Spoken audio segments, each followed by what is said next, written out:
Accounting profession. COVID showed that it could work, but everyone's coming back to the office now. Who needs hybrid working? Who needs remote? Let's get them all back in. Command and control, that's the future. John Wichmann, am I on point here or have I got this completely wrong? Well, Rob, but we probably take some issue with that. We do understand that a lot of companies feel that that is their only option, and we're excited to report that there is a better way. You don't have to live with a broken hybrid model, and you don't have to bring everybody back. But John Fenton, I've got prime real estate here in the middle of town. I've got to get everybody back. I've got commercial leases going on. I need to be filling those cubicles. What's the deal? What's the deal? I think a lot of firms, what they're experiencing right now is they're coming up on some lease renegotiations. So it's a great time to minimize that cost. But I think in the accounting profession, and particularly in the legal profession, you want to stand out. And I think being flexible, you want to be seen as flexible. And I think having a hybrid model makes sense. I mean, honestly, we've been using it even before the COVID time in the industry, but now we've been forced to really use it. And I think to force people just to come back to the office and not really have an opportunity for people to learn from each other, to really leverage the apprenticeship model, which is how everybody grows up in this profession, right? Is to learn from the people that have gone before them. So I think being able to have people together, but also being intentional about it's really, really important. Yeah. Well, John Wichmann, this is what you spend your life doing, and you speak into a few sectors, but accounting in particular. Everyone will know from the news that people like Amazon are demanding that return to the office. Let's all get back together. But there are some challenges with hybrid work, aren't there? And this is perhaps what Amazon is following. We're going to put a few graphics here during this interview. You guys have prepared some stuff, and we're trying to be more visual here. This is the Accounting Influencers podcast, and we share with accounting leaders what they need to know to be relevant and on point and lead their teams really well in the accounting sector. So I'm just bringing up some of these challenges. John Wichmann, just talk us through some of these as we contemplate hybrid work. Sure. Yeah, and there's I would say there's probably four main ones that affect most companies, and then we can touch a little bit on the ones that are really in particular to accounting CPA advisory firms, given the unique challenges that really they're presented with. So the one you hear a lot, and we certainly hear it, is really around productivity, profitability, and growth. And as an example, there speaking with a managing partner. Looking back at their data from 2019 and seeing, an audit project fixed fee, mind you, 1,000 hours. Looking at that same project, now in this sort of post COVID, hybrid world, that's up to about 1,250 hours. So Wow. You're seeing a 25% increase on just the cost, and a lot of that is just due to the apprenticeship model, the damage that's been done to it, just in terms of people not learning as fast or as effectively as before. So, that's an example. We see others around really communication is just much harder. I've heard other stories of, hey, we've got everybody working down a level because it's too hard to communicate. So we have senior associates doing the work of associates instead of sort of correcting and guiding. We have managers doing the work of senior associates because it's easier to just fix it themselves than to have a coaching, set up coaching and do those things. And then obviously you've got people in culture. And then to a degree, real estate cost structures are much harder to predict in terms of knowing how much space somebody might really need. Fellas, you did a webinar on this recently, and you're sharing a lot with firms about how they can get this right. But it's been a long journey, hasn't it? A strange trip, as you pointed out. Do either of you just want to talk us through the timeline here and how we've got to this space?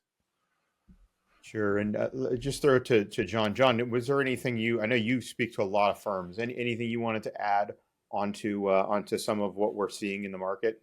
Absolutely. I've been speaking to a lot of CPA leaders, managing partners, CEOs, and particularly productivity, profitability, and utilization. They're seeing utilization and productivity going down.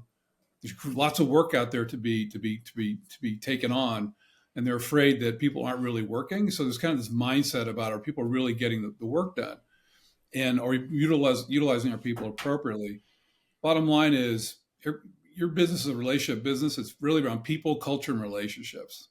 And I think what John has, the balanced hybrid model here, is really talking about really focusing on more intentionality, better communication, because I think everybody's been shooting from the hip.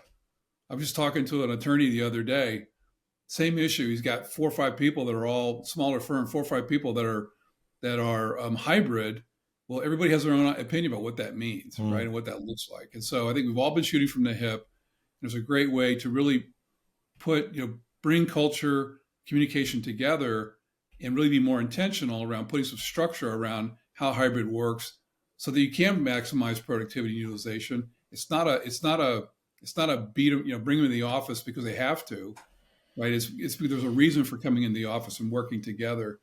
And I heard a quote the other day. It was really interesting. It's like, yeah, we want people to be at the water cooler bouncing ideas off each other. What if the leaders aren't at the water cooler? Right? What if they're not there? Right? So it's for everybody, really. It's really all levels. It's not just management versus the rank and file employees.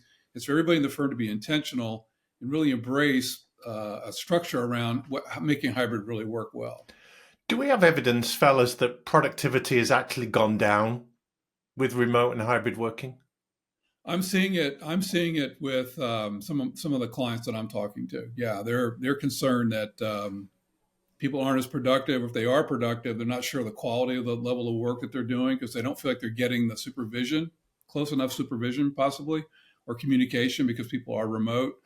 And also, but utilization rates are down, right? So we've got people with capacity to do more work, but we're not getting them in the right place at the right time, which is a management issue too. But I think having more structure around the hybrid approach and be more intentional about it, clears away some of the misinformation or opinions about it. Let's all get on the same page about what this looks like for our firm and it fits our culture. Yeah. So guys, before we talk any more about hybrid working, let's get a definition of this so we're all on the same page. Who wants to have a go at that? What exactly is hybrid working?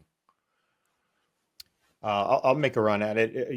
Rob, hybrid work is really, I would say, most commonly used to describe an individual who works in the office part of the time and remotely part of the time. I do think there's a valid case to be made, however, to really think about hybrid as a mix of working approaches that would then encompass an in-office worker, a flex worker, which I would say is the sometimes in, sometimes out, and then a remote worker. But it really does it allows for time in the office and out of the office on, in theory, some repeatable or predictable schedule. Of course, oftentimes one of the challenges. The big argument here is that I cannot create the capacity I need in my firm to get all the work done without employing people that are not in my geographical location, whether that's outsourced into a different country or within my own country. I've got to get people in that are from out of state, out of town, and that necessitates a hybrid working model. There is no way around that. Have I missed something, John Fenton? I think it's shifted. It definitely right after COVID, it was very intense and people were scattered all over, could work from anywhere, right? But I think more often now what we see is there are a few people that are kind of 100% remote, and they might be a very specialized particular segment of the practice, right?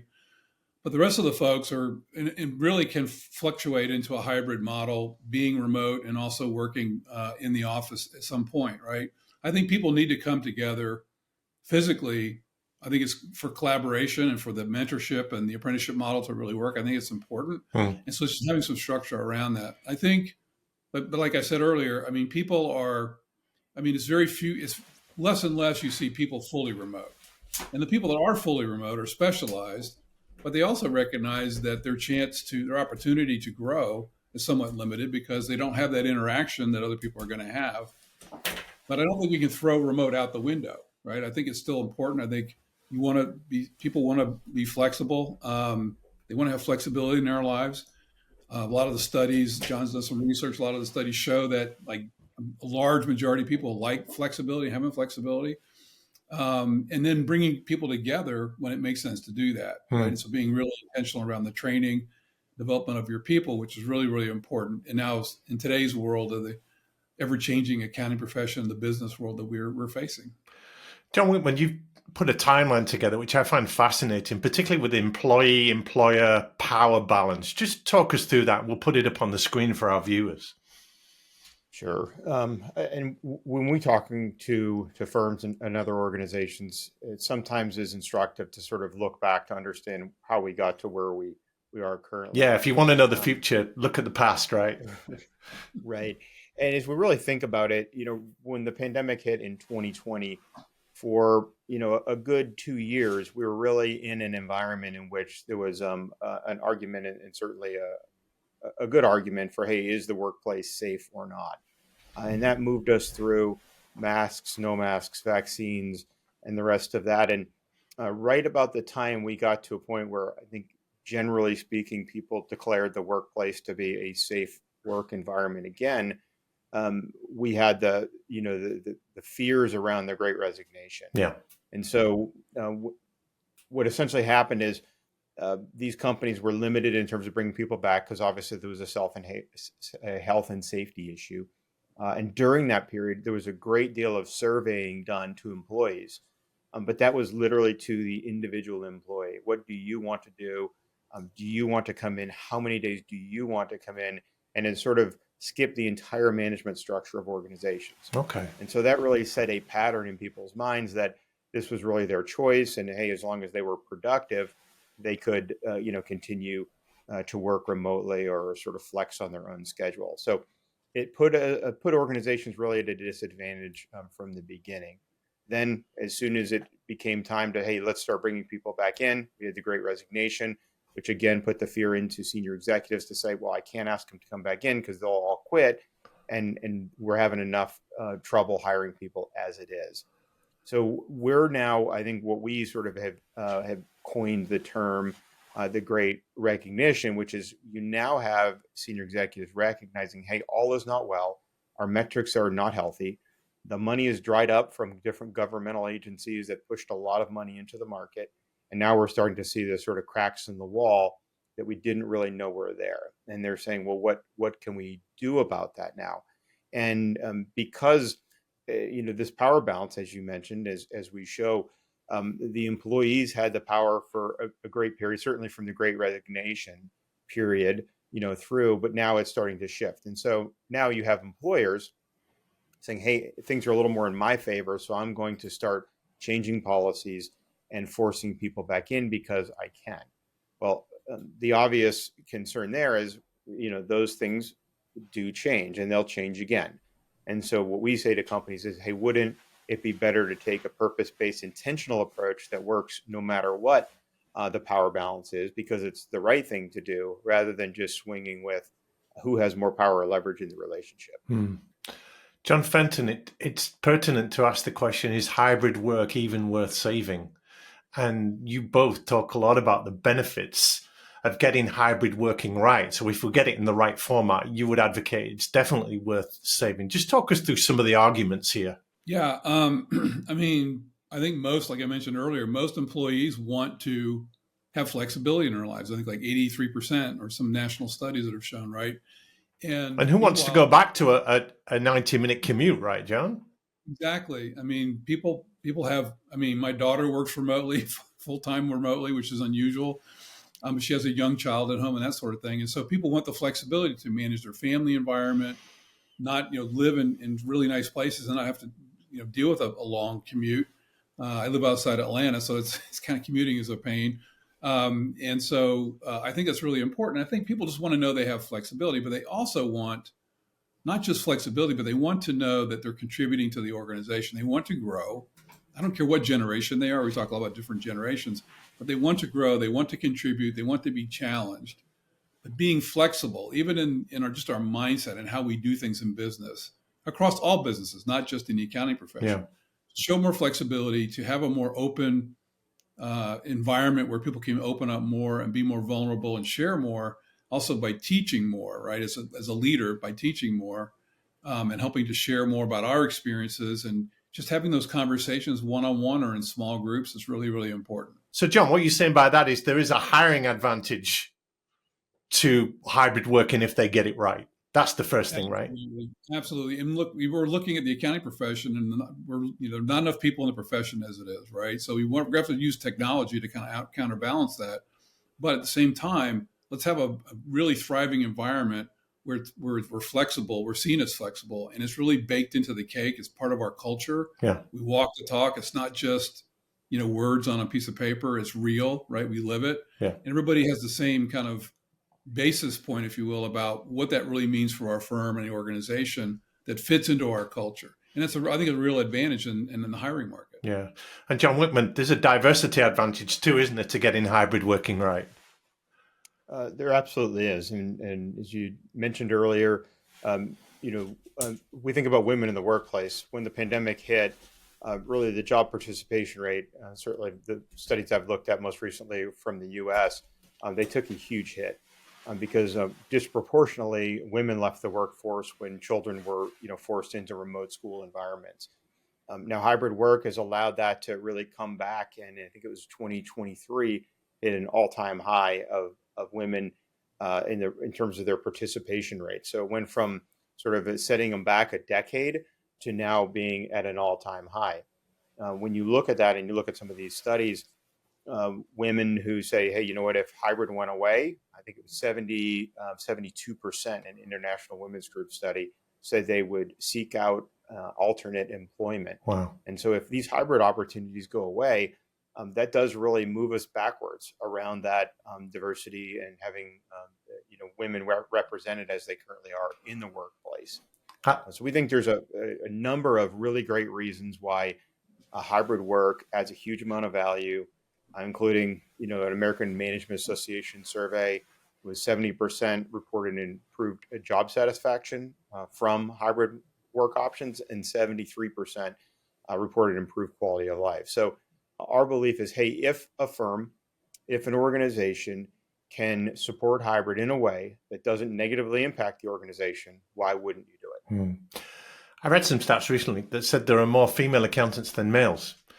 53% of accountants are females. Now, only 9% are in leadership roles. But if they are gunning for the flexibility of working, you would imagine, taking all gender stereotypes aside, they are doing the majority of the care in the home, then they would favor a hybrid, flexible working environment. And if you take that away from them, that will definitely impact the makeup of firms and the quality and numbers of people in firms.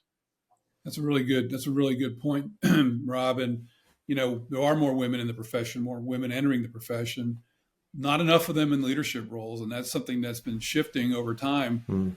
But I think it's really important to have that mindset, to have that ability and rethink how we think about how women with young kids or with women with families, how that work looks, and whether or not they, their ability to continue to progress in the firm and the profession.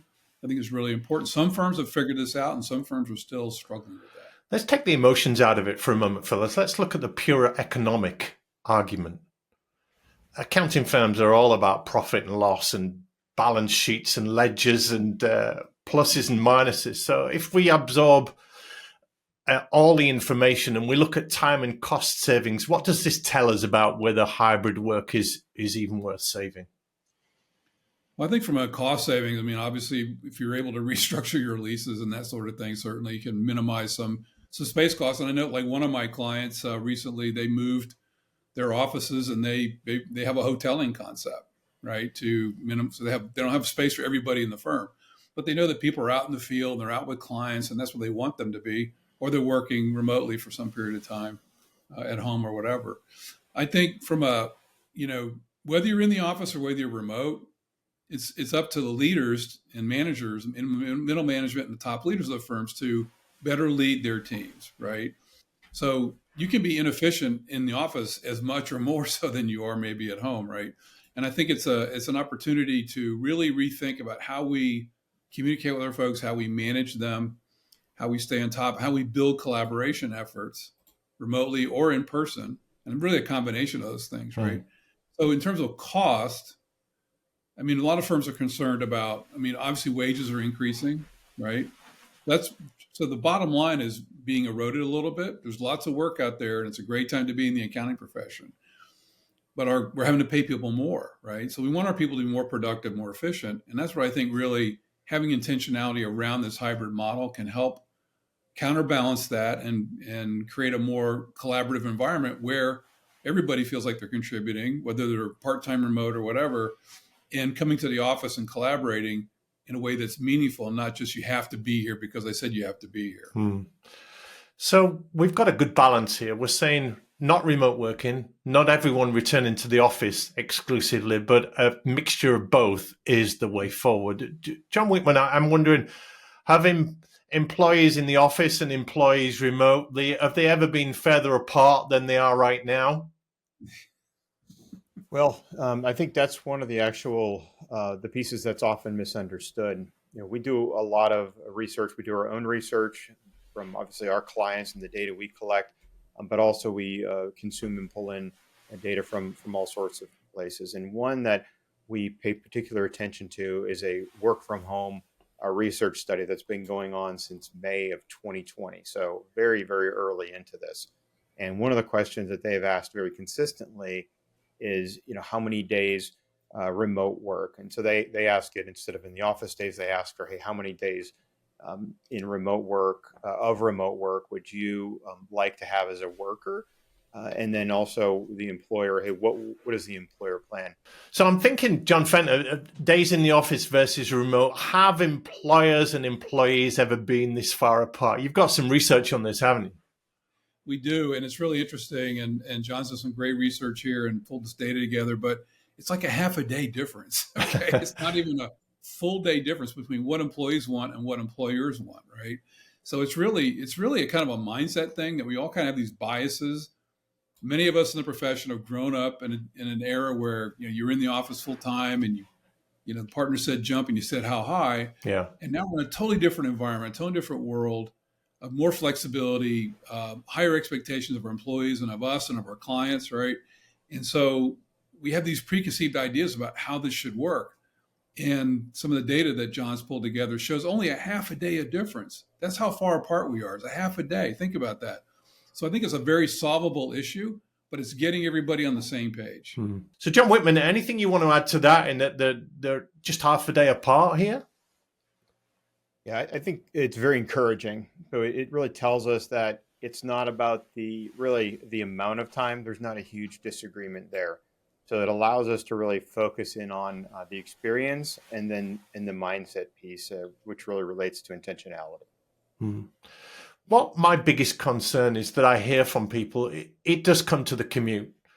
We know that the people in the offices with the best environment and the corner office and the shortest commutes are the partners and the highest paid people, because they can afford to live closer to the office in the middle of the town.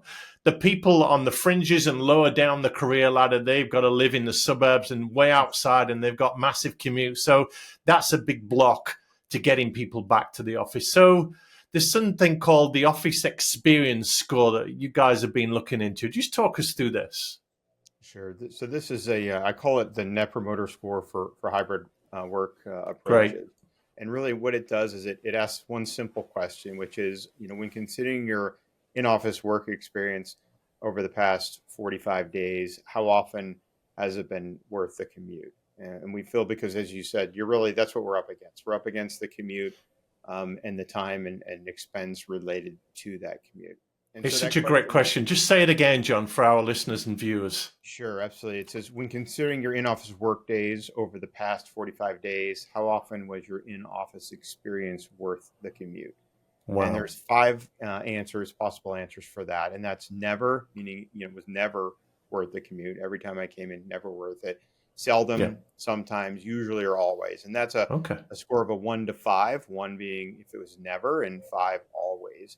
And the interesting thing is, pretty consistently, we find most companies land on or about 3, or even usually a little bit under that, which, when we're talking to senior leaders, we say, this is really your associates saying, without saying it quite as directly, that they believe you forcing them into the office is a waste of time about half the time.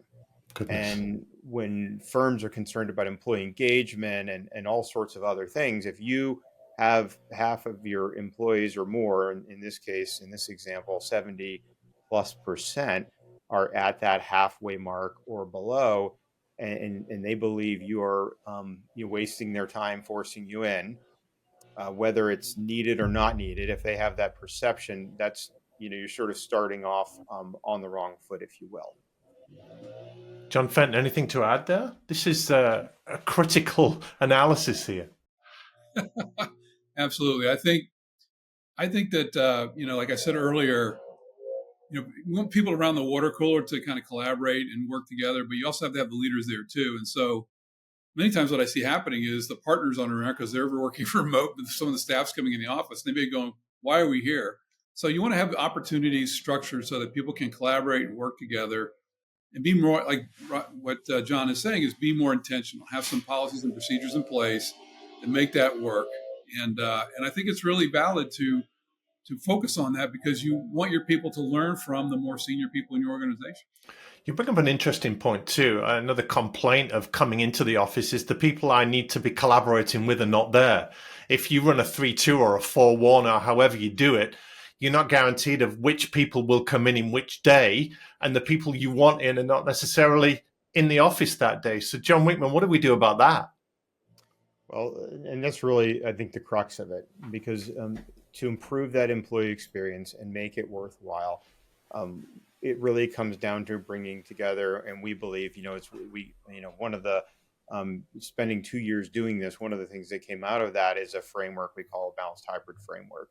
And really that says, hey, these are some best practice guides that we've just seen work again and again. And when things aren't working, it's usually because one or more of these are not really being attended to or not in place. And so that's really about bringing the right people in at the right time and frequency. And so we think about, obviously the people is really the core of the whole question, because if it's not for the people, there's really very little point, except in some very unique circumstances. But bringing together those right people and then the right time and frequency, that's the pattern. John had alluded to it, because if we don't have the timing down right and in an appropriate amount for the particular practice area, the particular season of the year that we're in, it could be different in different times of the year, obviously tax season, audit season, things like that. So thinking intentionally about those. And then before we move on from that, you've got a wonderful model here, this proprietary model you've come up with. There's an accountability to that, isn't it? There's a checking in, there's a being intentional with it and making sure that it happens. Absolutely. As with anything, we oftentimes compare this to sort of a high school sports team. If you played high school or college sports, hey, when it was time to practice, you showed up and you didn't tell the coach, hey, I'm going to just do this from home. You probably wouldn't have found yourself on the team very long. So there's an accountability there, and really visibility. So, right, using some systems as well to understand when people are going to be in, so that if you want to come in extra days, you can make the most of those. But accountability is critical because it allows everybody to get on the same page, and also promotes, I would say, some peer pressure of sorts. If everybody knows, hey, this is the time we're supposed to come in together. If I can add to that too, as well, I've been leading retreats with CPA firms of different sizes, and meeting with leaders. And accountability is so important. It has to run all the way through the whole organization. You can't just have some people accountable and others not. And so it's really, really important, because like John was saying, I had a chance to be on some sports teams in college, and you had teams that were really bad and teams that were awesome and champions. And what was the difference? Accountability and trust. Accountability is a big part of your trust component.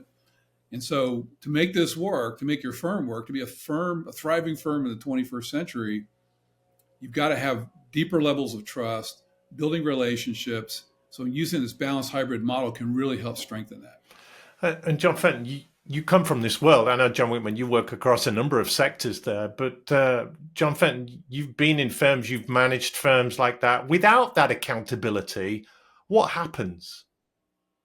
Well, trust erodes. You're not going to have the same. You're not going to have as good. You may have really good results. I mean, sometimes this happens because there's so much work coming in the door, right? We're aggressively answering the phones right now.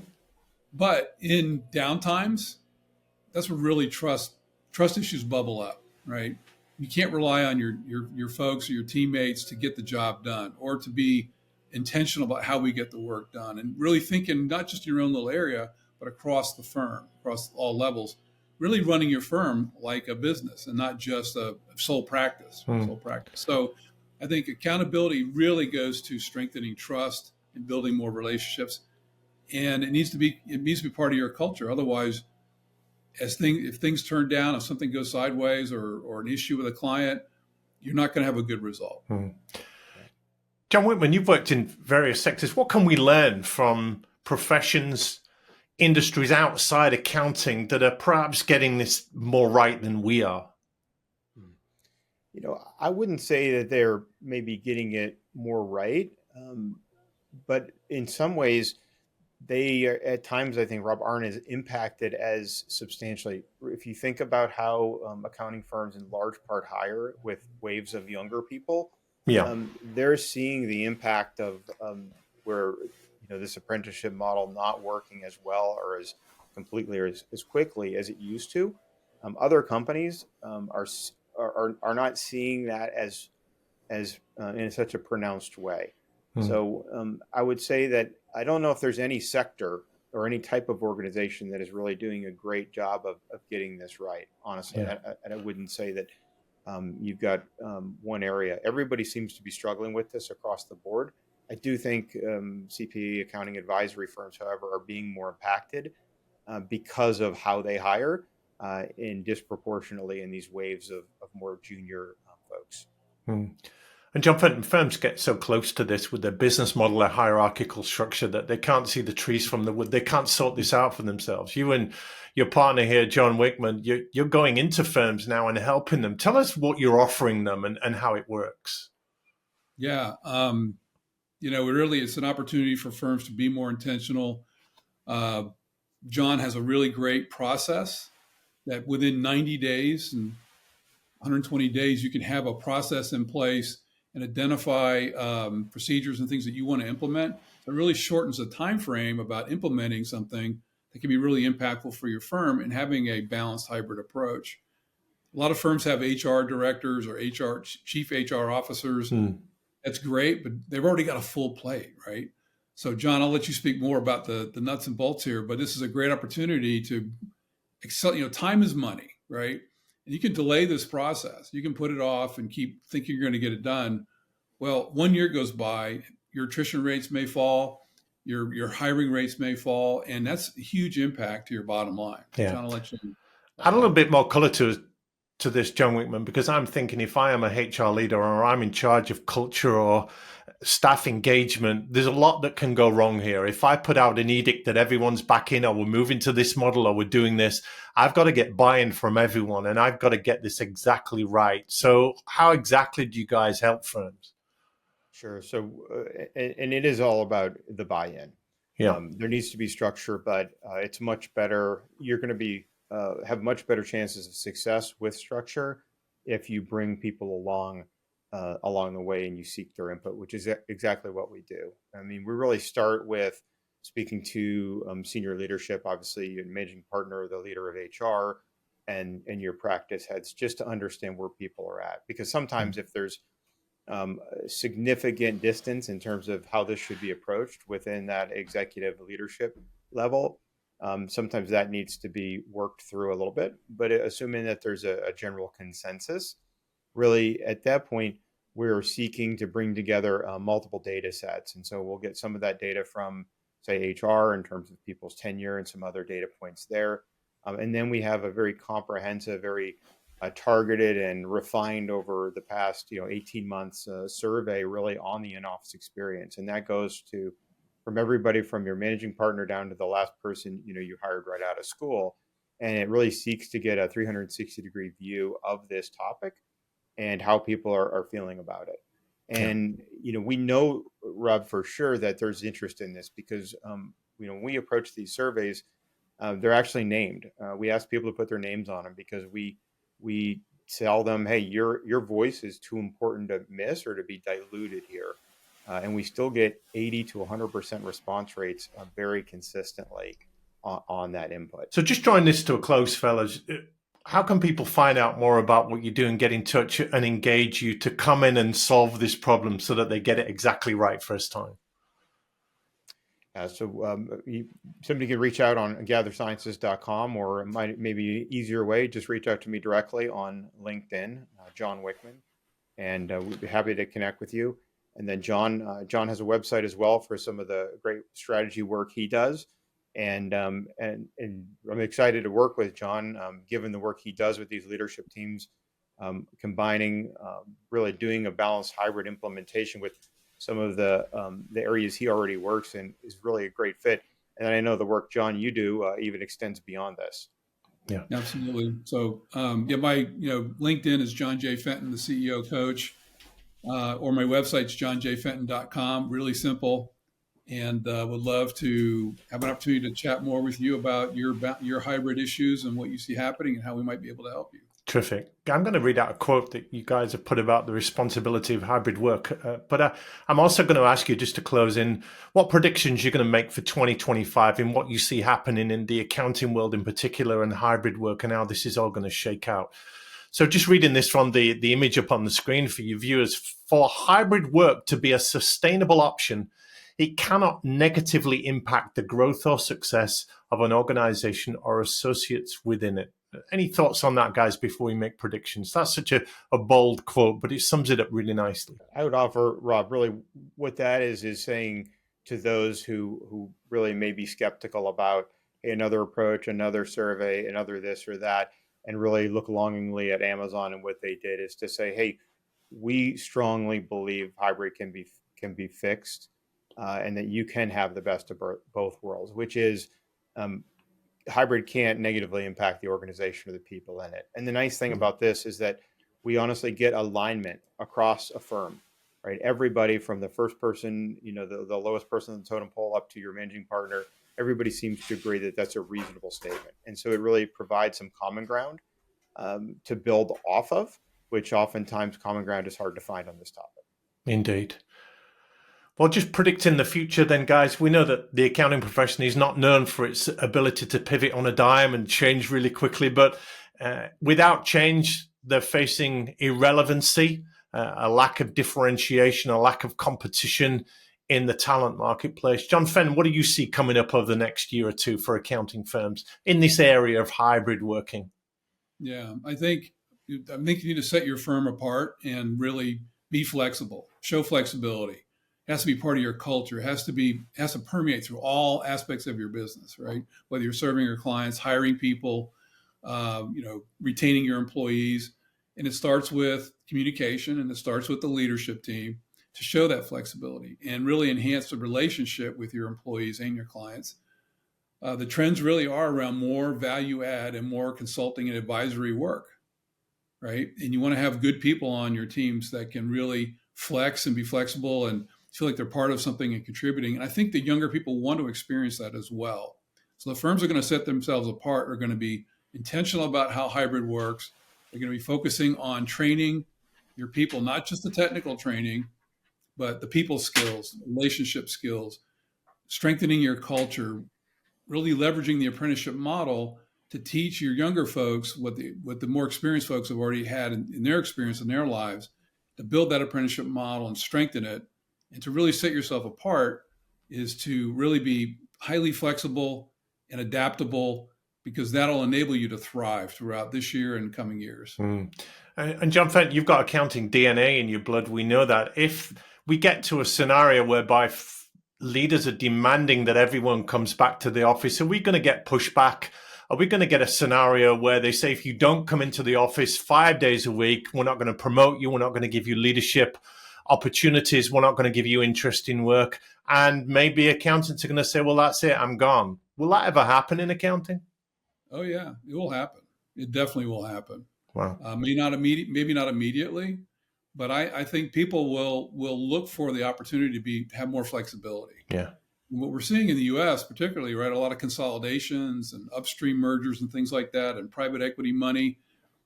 So there's talent out there, right? Because their cultures are changing as a result of these things, and they're looking for a better place to land that has more flexibility, that allows them to be more creative and more collaborative. And if you're the firm that's doing that, you're going to win out.